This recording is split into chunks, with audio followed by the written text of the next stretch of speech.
I'm Regina Ayers, and I'm the host of Girl Talk. For those of you that are new to Girl Talk showcases women who are making a difference in their communities here in the Rogue Valley.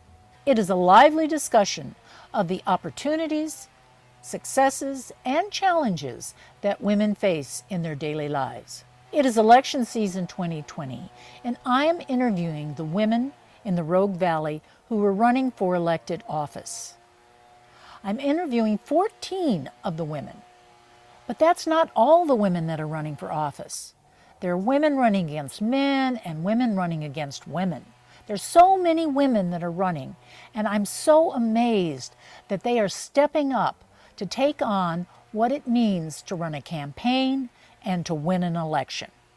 During the filming of the interviews, the catastrophic fires in Talent in Phoenix took place on September 8th.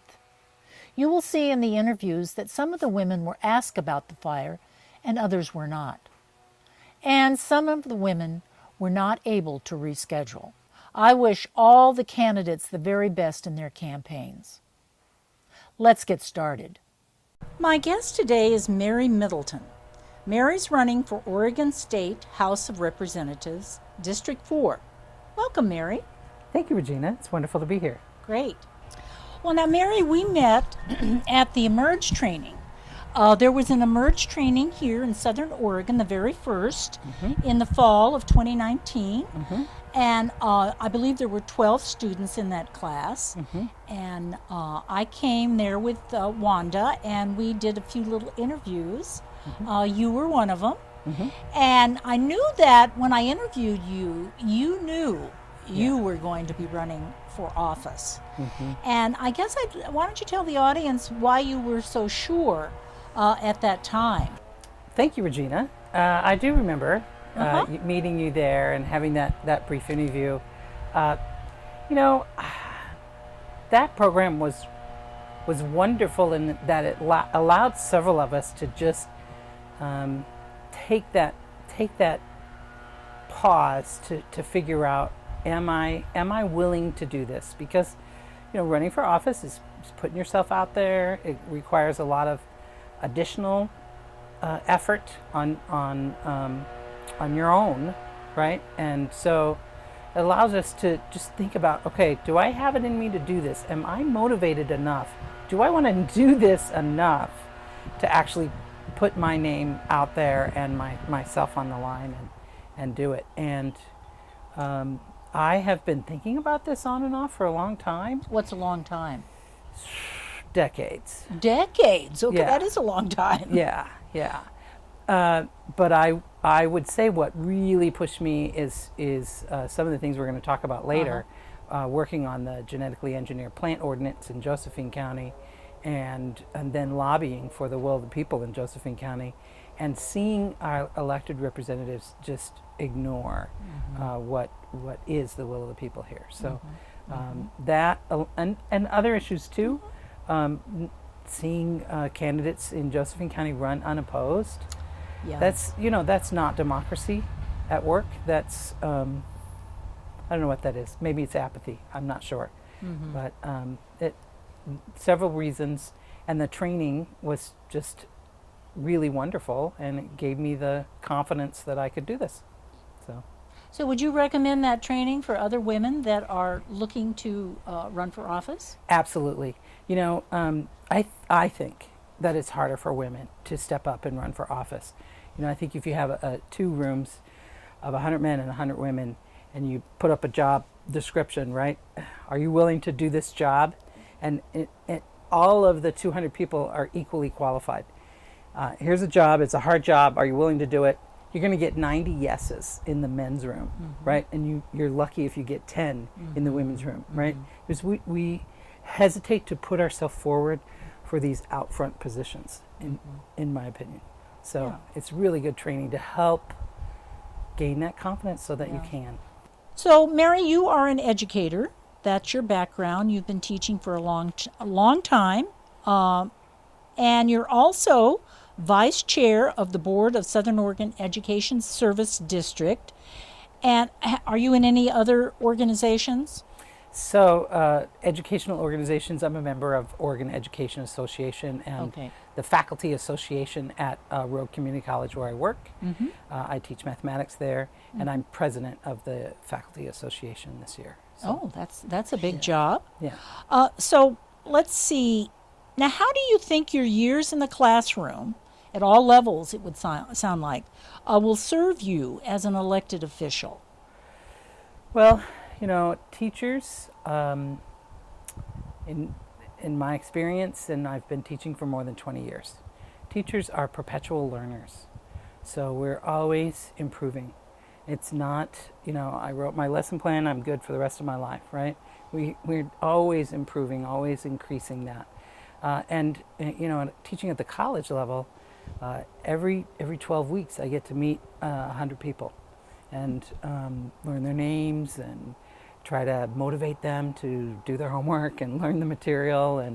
And I've gotten a ton of experience just dealing with different types of people, with different learning styles, with different communication styles. That is experience that can serve me in anything. Mm-hmm. And then just constantly learning and seeing, because I've had a lot of different experiences in my teaching career. I taught mostly at the college level, but I also taught a year at middle school. That was enough. 1 year was enough teaching middle school. And at the beginning of my career, I taught a little bit of high school. And I also moved abroad for a couple of years, and I taught English as a second language in South Korea. Yeah. And I also taught for a year in England. So I saw different systems of education. And, there's not just one way to do things. There's a lot of different ways that we can do things. So I think that'll serve me well. Great. Now, you're a volunteer for the Oregon for Safe Farms. Oregonians for Safe Farms and Families. Safe Farms and Families and Family Farms. Those are 2 different counties, is that correct? So the first organization is Oregonians for Safe Farms and Families. Okay. And the second is Our Family Farms. Okay. And are they in 2 different counties? Yes. Okay. And now farming clearly is a passion of yours. Yes. Given the volunteer work that you've done in the past. So what have you thought about what legislation you're going to be bringing forward when you're elected to support farms and the families that run those farms? That's a great question, Regina. I have thought about that, and I know that we're going to be talking about the genetically engineered plant ordinance a little bit later. That's something I'll be bringing forward. But I'm an advocate for the small family farmer. The large corporate model, it really doesn't work in this area, first of all, right? Most of the farms here are, anywhere from 5 acres to 50 acres, right? That we don't have these 1,000-acre, 2,000-acre farms in this area, and there's a lot of wine grown. The food farmers are growing food and serving the region with that, and they're also growing seeds. So this bioregion produces a lot of seeds, and so I will advocate so that those farmers are protected. Oftentimes these farm bills go through, and they're called farm bills or they're called seed bills, right? And they're detrimental to the small family farmer. And so I will continually advocate for the small family farmer. How are they detrimental? So, for example, the seed bill restricted the ability of counties to pass laws regarding genetically engineered seeds. And farming and agriculture has always been a patchwork. And that makes sense because, the region here with the dry forests and the weather patterns is very different from the Willamette Valley and from Eastern Oregon, right? Agricultural rules have always been a patchwork, and so large sweeping legislation saying all counties will do this are sometimes, not always, but often detrimental to farmers. And so I'll be looking carefully at all of that and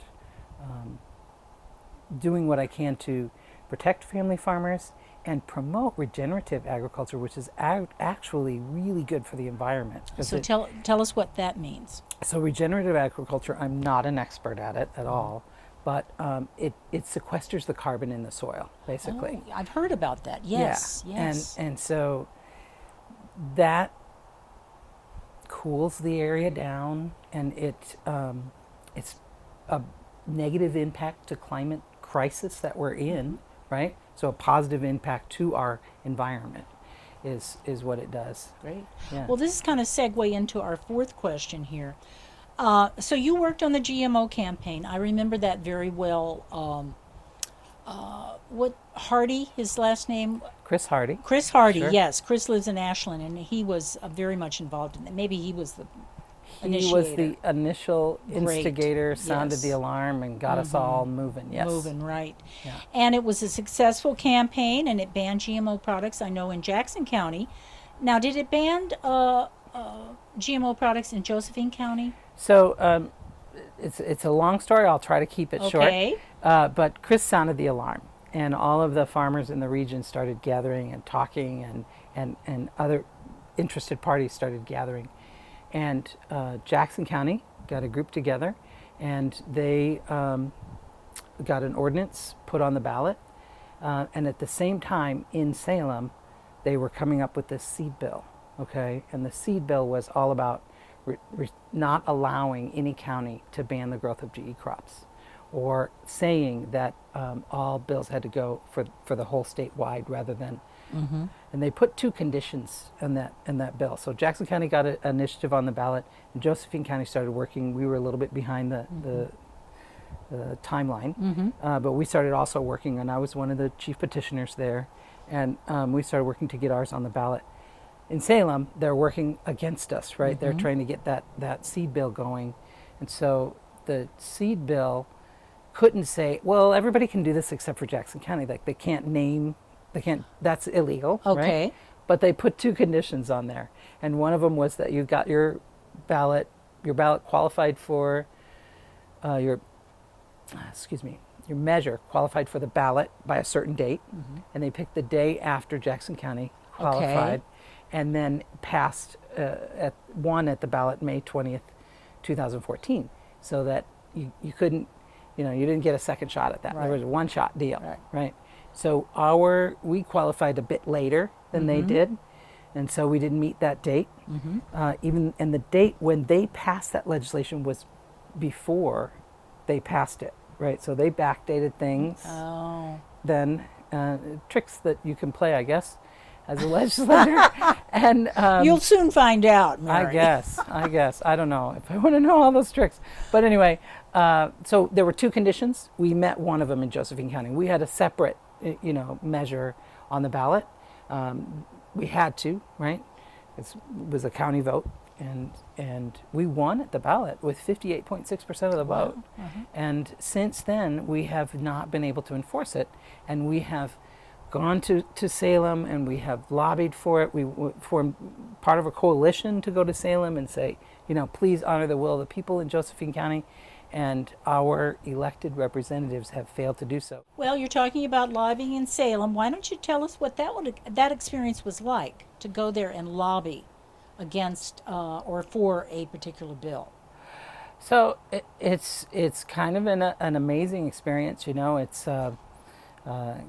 get up early in the morning and drive 3 hours to Salem, and then try to get as many appointments in as you can to just get 15 minutes with your legislator, and then try to talk to them, and they'll sometimes ask questions, or they'll sometimes just listen to you and go, okay, thanks, bye.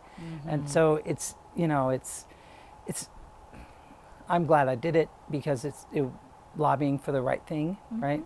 And lobbying for the will of the people, and it was almost always a large group of us that went up together and tried to work on. Did a you couple of testify bills. at all? I did testify several times. Uh-huh. There was one time I was testifying, and I had I can't remember exactly the talking point on this, but the Oregon Farm Bureau has been pro genetically engineered crops, and they lobbied against us. And I took one of their talking points and I used it against them. And I did it like 3 times in my speech. And every time I made them really mad. It was, I don't know, That's what you're supposed to do. sometimes. Yeah, so Yeah. actually you were lobbying your current representative, who is your current opponent. Yes. So that's kind of an interesting experience. I've lobbied in Salem before, and it was positive. It was a positive experience. I felt it Right. was positive. But I'm lucky in my district that I have very receptive senator and Right. representatives. So it's easy to lobby people like that. Well, I will say that anybody that I talked to, they were always very respectful. So they'll listen, but then they did what they wanted. Yeah. Well, Mary, I live in Jackson County, and so I'm not familiar with District 4. And why don't you tell us something about it? What are the parameters and some of the cities in your district? Happy to. Okay. So when I started campaigning and I was out walking the streets and talking to the citizens of District 4, the most common question that I got was, do I live in your district? I don't know, right? A lot of people just don't know This is who true. their state legislator is. Here we are. That's the top of Grants Pass. Oh, just a so okay. it doesn't have the city of Grants Pass except a little bit here That you live in. that I live in. So I Uh-huh. live in the district.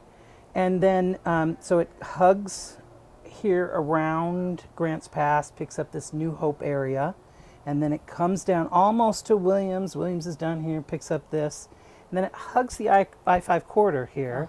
There's Weimer, Rogue River, Foots Creek, Gold Hill.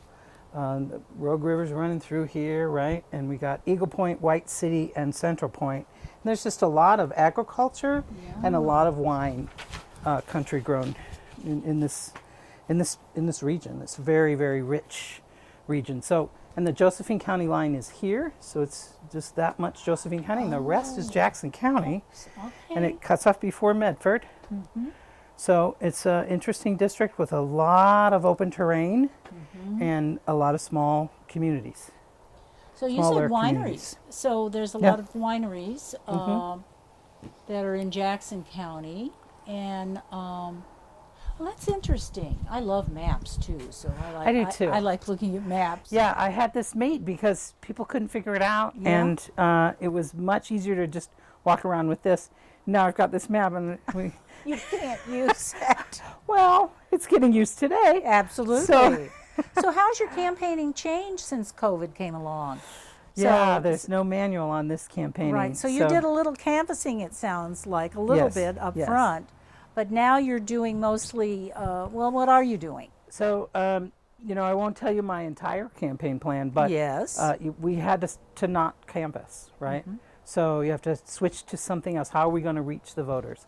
So we're phone banking, we're texting, we're looking at all of the other aspects, relying a lot more on social media because as folks are, at home, they're on social media more, right? They're looking to social media to interact. So we're using all of those avenues that we can, Facebook, Twitter, Instagram, all of those things. So you have a good person doing your social media? I do. I have an excellent person doing my Great. social media. Yeah, that's good. Yes. Well, here's the question that I ask all the candidates is what are your 3 top priorities in running for office? Top priorities, I think anybody who's running for office right now has to say, keeping our everybody safe, right? We're still in the midst of a pandemic. So health and keeping everybody safe Right. is priority number 1 for anybody running for office. So I think I should get 4. Okay, you can have 4.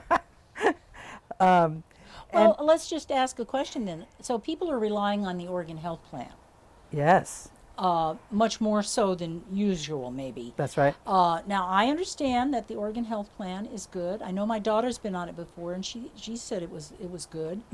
But in one of my other interviews, a statistic that came up that there was 10% of the people that live in Jackson County are uninsured. I think that may be So, right. and that's yeah. like 20,000 people. That'd be like 20,000 people. Mm-hmm. So, as a legislator, 30. 30, excuse me, how are you going to address that issue for the other people that don't have Oregon Health Plan? Well, the budget, Yes. there's going to be budget fights, really. Yes, And there's going to absolutely. be hard discussions Yes. about what are our priorities here. And I absolutely think that health is a very high priority. And we've seen the pandemic separate the haves and the have-nots with a really big divide. There was already a divide. Now it's like a chasm, right? Where folks are falling into the cracks. And I think that it's about 30% of the residents in my district, which is about 55,000 people, are on Oregon Health Plan. So Okay. if an additional 10% are uninsured, that's a lot of people, right? That's a lot of people to be concerned about. Yes. And so I will be looking for ways to shore up Oregon Health Plan and to make it more available to those who are uninsured. I'll Yep. be looking for ways. One of the other priorities is the environment. So I'll be looking to provide that legislative fix so that Josephine County can enact or enforce the genetically engineered plant ordinance, the law that's on the books, So right? you're going to have to modify an existing law in order to get that changed? And we've already written it. We took it Okay. to Salem Uh-huh. in 2015, in 2016, in 2017, 2018, 2019, 2020, and they ignored Been it. sitting on a shelf someplace. That's right. Yeah. That's right. So you're going to have to rattle some cages up there. Yeah, well, Yeah. I will do everything I can to bring it all the way to the floor. Yeah. Absolutely, for us to vote on. It's really a very simple legislative fix, just changing that one date that I Right, said, the two conditions. So what about wildfire? I've talked to District 5 about wildfire down in Ashland. So what's the situation here in your district? We've had a very good year this year, knock on wood. There is some smoke in the area right now from the blowing up from California fires, but we haven't had any major wildfires this year. And most of the forests here are dry forests, but there's some very big areas of concern. And I think that we need to be watching for this, and we need to be planning ahead so that we're not caught with these smoky summers and losing our forest to fires. And I'm really big on the environment. I've been endorsed by OLCV. Is that a conservation group? Yes. Okay. It is, and they're watchdogs for the environment and things like wildfires, and my opponent was graded by them, as was every legislator, right? Pam Marsh, for example, got 100%. Oh, did she? Okay. Yes, she did. But my opponent got a 10%. Oh. Now, it doesn't take a college professor or a mathematician to tell you that that is an F. It right? sure is. And so if you are a fan of the environment, you should vote for me because that's a big priority of mine, Great. protect the environment. Okay, I think you've got one more priority to go. Education. Education, obviously, yes. We live in a rural community, and community colleges are crucial in rural communities. They can help train the workforce, right? We have tons of all community colleges have tons of certification programs that train workers directly for the workforce. And we also are a less affordable option for those seeking to go on to higher education and get that bachelor's or the higher education degree. Community colleges serve the community in many ways, creating workers ready for the job force, allowing a lot of high school students come over and have dual credit options through community colleges, and that more affordable option to the university is crucial in rural environments. And there's a lot of students who have no intention of going to college, but they can come and become a mechanic, come and become a massage therapist. There's tons of healthcare field certifications that will get them in high-paying jobs right away. And so funding for community colleges is a big deal. It's a big deal, and I'll be advocating for that and asking for increased funding for community colleges because I think it's so important. Last year there was a bill that forced the Republicans to walk out. That was Students for Success. They didn't walk out on the Student Success Act. The Student Okay. Success Act was passed, and that improved funding for K through 12 schools. Okay, not college then. That's right. They left Okay. community colleges out, and universities were, of course, left out. Right. So I think that was a mistake when they wrote that bill. They should have included community colleges. You know, education has been underfunded in Oregon for a Yes. long time, for decades and decades and decades, and that's an investment in us and in our future and in our children, funding education. Absolutely. And we don't have to, do that on the backs of the working people either, right? Right. We can get that funding in other ways. Well, you got your work cut out for you. I can see Absolutely, that. Yeah, yes. especially with COVID, that pie of money is gotten a little smaller, Much smaller. and a bigger piece of it is going towards healthcare for COVID. Yeah. Yeah, we're in for a couple of really hard budget Yes. years. Yes. We are. Let's talk about transportation.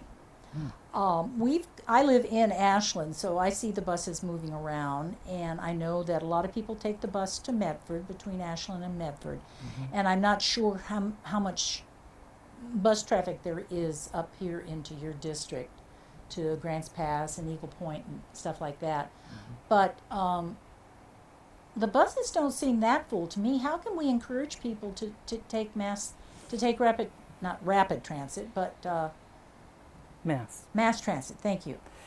That's a great question. There are a lot of students that I see at the community college where I work at that when we were in person utilizing the bus to get there, right? I would love to see us just expand those options, right? And include more stops, include the frequency of the stops. I lived abroad for 3 years, and I didn't have a driver's license for 3 years, and it was really easy for me to get around. I rode the bus, I rode the train, and I got along just fine. And here in the United States, we all want our own vehicle. We want our independence. That's fine. But if you look at what happened, for example, when we all went home for COVID, right? I watch a website that's called Earth Air Inc. I think that's the name of it. And the planet had orange and red spots Yes, all I over. saw It was that. at the heat index, right? And that's from the smog that we're putting out there. And when we all went home, everything was blue and green, and the planet cooled off, right? And we gave the Mother Earth a breath of fresh air. I think that we need to improve our mass transit options. I would like to advocate for a high-speed train that goes the I-5 corridor all the way through my district and from Southern Oregon, from Ashland, all the way up north of Salem to the Washington border and connect with Washington, connect with California. I would just love to see that. I think that we need to do more of that. I think we need to improve all of those mass transit options so that more of us will use it. Yeah. That sounds like a great idea. It sounds like a pretty heavy lift right now. Yes. But maybe you can start working on it. That's right. That's right. It's not like I'm going to walk into Right. Salem and say, let's do this now. No, I'm Right. gonna- it's a long-term goal Right. that I could, maybe get the ball rolling on. Yeah. Yeah. Well, Mary, we are coming to the close of our interview, and would you like to make some comments directly to the listening audience? I'd love to. And thank you, Regina, for this opportunity. I love that Girl Talk is on the air and that I was invited to be part of it. I'm very honored. I'm running for Oregon State Representative because of a sincere commitment to service to the community. I would be honored to have your vote and your support. You can find more information about me at electmary2020.com. I have a Facebook page, Instagram, and Twitter, all with that same tag, electmary2020. And I'm really grateful to be in this position and to have this opportunity to serve the people in this district.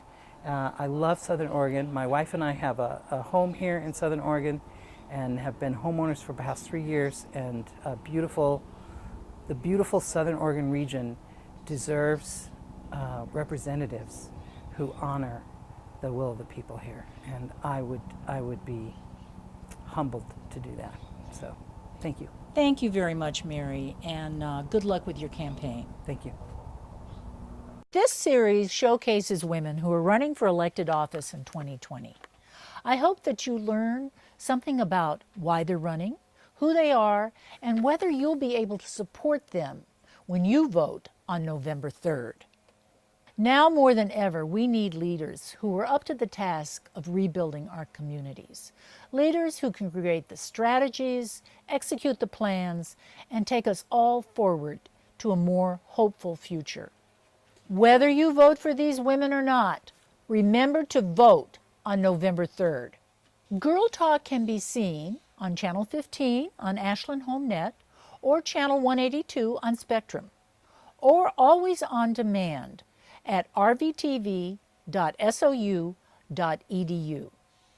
You can also watch Girl Talk on my Regina Ayers YouTube channel for all Girl Talk episodes. I'm Regina Ayers, and thanks for joining me on Girl Talk. Girl Talk, Girl Talk. What's better than Girl Talk? Girl Talk, Girl Talk. What's better than Girl Talk? Chat with the ladies about their day, the ups and downs along the way. She's a cook, she's a chauffeur, she's a worker bee. First in the door and last to leave. Girl Talk, Girl Talk. What's better than Girl Talk? Girl Talk, Girl Talk. What's better than Girl Talk?